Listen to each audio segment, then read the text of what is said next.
His Excellency Ferdinand Romualdez Marcos Jr. and First Lady Luis Araneta Marcos.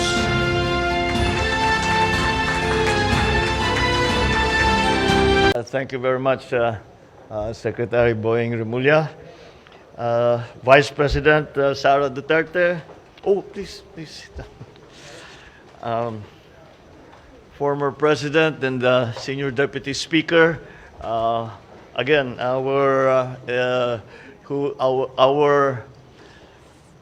in this case, our consultant who actually was leading the way in many of our meetings, former President Gloria Macapagal Arroyo, House Speaker Martin Romualdez, His Excellency Wang Zilian, the Ambassador of China to the Philippines, members of the Cabinet that are here with us, including the Cabinet members who joined us in the delegation, and Senator Jaime Marcos, the head of the Foreign Relations Committee in the Senate, and of course, First Lady Luis Araneta Marcos.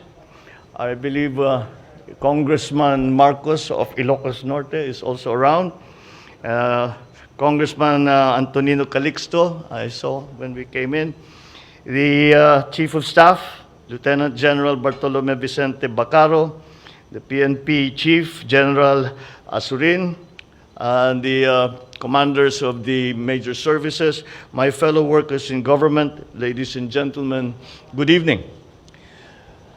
I am pleased to report to you and to the Filipino people the key outcomes of the state visit to the People's Republic China from the 3rd to the 5th of January of this new year, 2023. I had cordial and fruitful engagements with the President Xi Jinping, Premier Li Keqiang, and National People's Congress Chairman Li Zhansu. And I've noticed over the years that it is very evident to me that I have seen the considerable progress in terms of economic development from the China that I experienced in my earliest visits and the economic powerhouse that it is today. I recognize how China's development has positively impacted our relationship with our Chinese friends, especially considering that the Philippines' ties with China as a close neighbor and important bilateral partner. During our meeting, President Xi and I had a comprehensive discussion on the overall state of bilateral relations between the Philippines and China. Our conversation covered important facets of our relations, particularly agriculture, energy, infrastructure, trade and investment, science and technology, and of course, people-to-people ties. We renewed our commitment to strengthen bilateral cooperation as close neighbors in the Asia-Pacific region. The visit offered us an opportunity to exchange views on important issues that affect regional and global peace, stability, and development.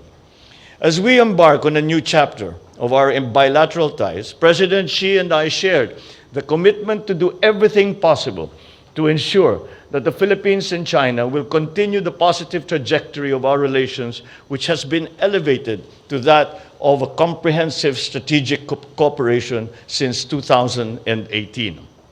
The Chinese President and I were able to witness the signing of 14 government agreements that will broaden and deepen our ties in many vital, important areas. These agreements cover various sectors from agriculture, education, energy, environment, infrastructure, science and technology, trade, and people-to-people exchanges. We likewise ventured into new areas of cooperation, such as e-commerce, digital cooperation.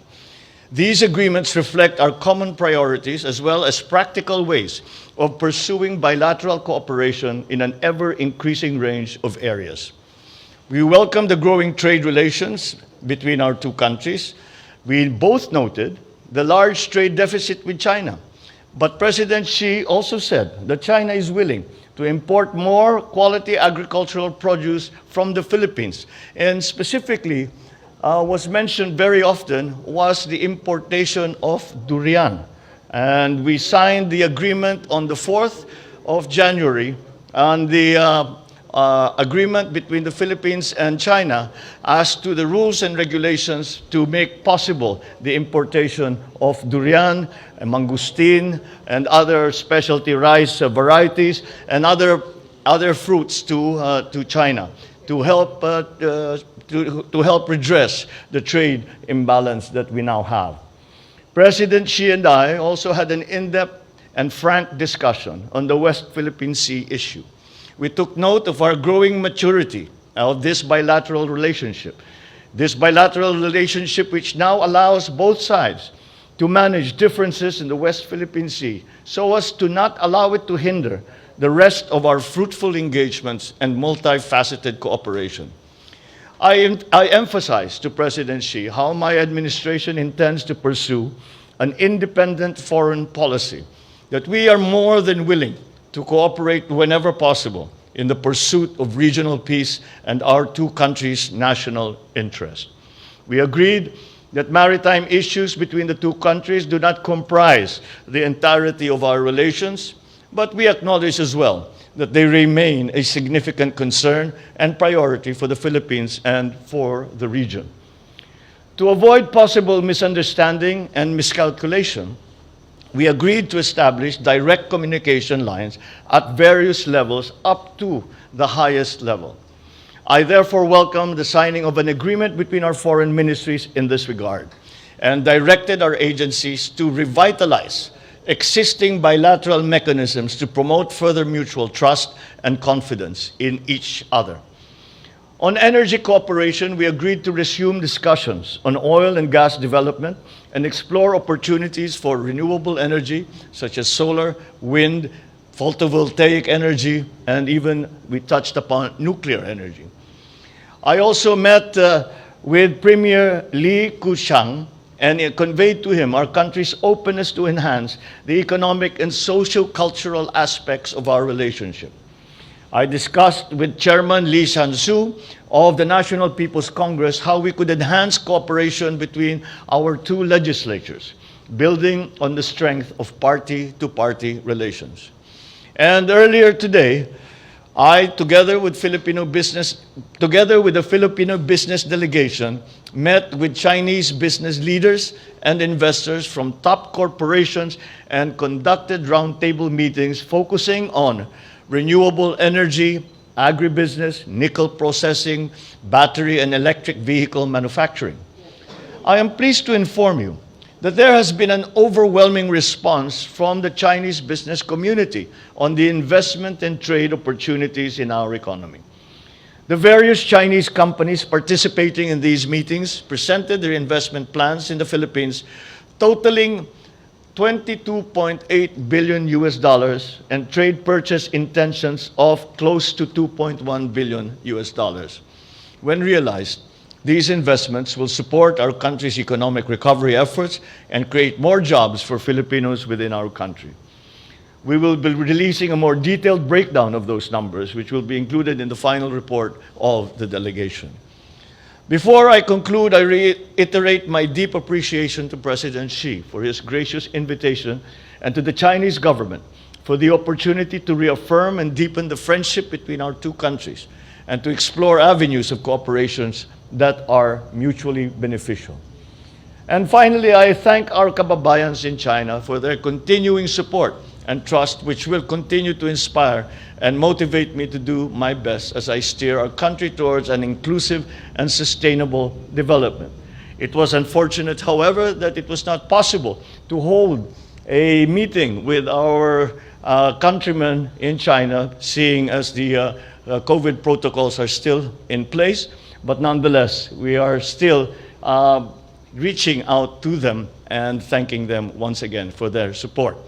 I think that this is a very good beginning. I do not believe this will be the last visit that we will be making to China, and we are anticipating, as I continually reiterated an invitation to President Xi and Madam Pang to come to the Philippines and visit with us on perhaps a state visit, an official visit in the future.